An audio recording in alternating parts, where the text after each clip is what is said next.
Peut-on prouver l'existence de Dieu? Que faut-il choisir entre l'athéisme et la croyance en une forme de divinité? C'est la question à laquelle nous allons tenter de répondre. Au cours de l'histoire, plusieurs arguments ont été avancés pour tenter de prouver justement l'existence de Dieu. Nous avons par exemple ce qu'on appelle l'argument ontologique, et qui stipule que l'être de Dieu, étant parfait, possède donc tous les attributs de la perfection. Or, un de ces attributs, c'est l'existence, car ce qui n'existe pas n'est pas parfait. Donc Dieu, qui est conçu comme parfait, doit nécessairement exister. On a ensuite l'argument cosmologique. Il nous dit que tout ce qui existe a une cause. Si j'existe, par exemple, c'est parce que mes parents m'ont conçu. Et s'ils existent, c'est parce qu'ils ont aussi des parents qui les ont conçus, qui ont également des parents qui les ont conçus, etc., etc. Or, l'univers existe. Il doit donc avoir une cause, mais une cause qui soit, elle, incausée, car sinon elle aurait elle-même une cause et on pourrait remonter ainsi à l'infini. Il nous faut donc nous arrêter à une cause incausée, c'est-à-dire qui possède en elle-même sa propre raison d'être. Et c'est cette cause incausée qu'on appelle Dieu.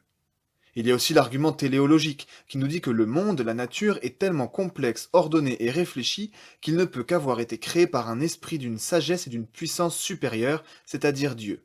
Voltaire, par exemple, comparait l'univers à une horloge et écrivait « L'univers m'embarrasse et je ne puis songer que cette horloge existe et n'est point d'horloger ». On a encore l'argument moral. Pour celui-ci, si Dieu n'existe pas, alors la morale n'a pas lieu d'être. Or, la morale existe bien. Donc Dieu doit exister, car c'est lui qui donne du sens à la morale. On peut rapprocher cet argument de l'argument anthropologique, pour qui l'être humain possède des caractéristiques qui le mettent à part des autres éléments de la nature, comme par exemple une personnalité, un esprit ou un sens moral. Or, ces caractéristiques ne peuvent être sorties de nulle part. Il faut donc bien qu'un Dieu existe et qu'il possède également un esprit, une personnalité et un sens moral. Il y a enfin l'argument du consensus universel. Ce dernier stipule qu'étant donné qu'on observe une certaine forme de croyance religieuse chez tous les peuples, c'est bien la preuve qu'il y a effectivement une forme de divinité qui existe. Maintenant que nous avons fait un rapide tour d'horizon de ces différents arguments, on peut se demander s'ils sont vraiment convaincants. Eh bien, la réponse est en fait dans la question. Ce sont des arguments et non des preuves. On ne peut pas prouver Dieu, car Dieu est invérifiable. Mais alors, si on ne peut pas prouver Dieu, est-ce que ça veut dire que c'est l'athéisme qui a raison? On pourrait penser que le fait qu'on ne puisse pas prouver Dieu embête particulièrement les croyants. En fait, ce n'est pas aussi simple. Les croyants n'ont en vérité aucun problème avec ça. Car si on ne peut pas le prouver, c'est parce qu'il nous dépasse et qu'il diffère en tout point du monde qu'il a créé. Si on pouvait le prouver, au contraire, ça voudrait dire qu'il serait à notre portée. Mais Dieu, par définition, est au-delà de ça.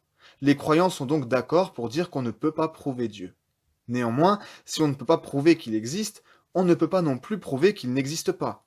Et le fait qu'on n'ait pas de preuve de son existence ne prouve absolument pas son inexistence. Au contraire, nous voyons à travers tous ces arguments, qu'on pourrait tout aussi bien considérer comme des indices semés par Dieu pour les hommes, qu'il semble plutôt logique et sensé de croire en Dieu.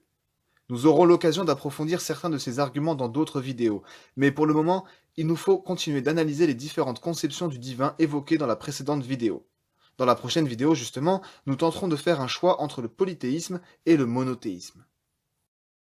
C'était Curious, j'espère que cette vidéo vous a plu. N'hésitez pas à me faire part de vos remarques et questions dans les commentaires ou par mail. Pensez aussi à aimer la vidéo et à vous abonner pour soutenir la chaîne et être tenu informé de ces nouveautés. À la semaine prochaine.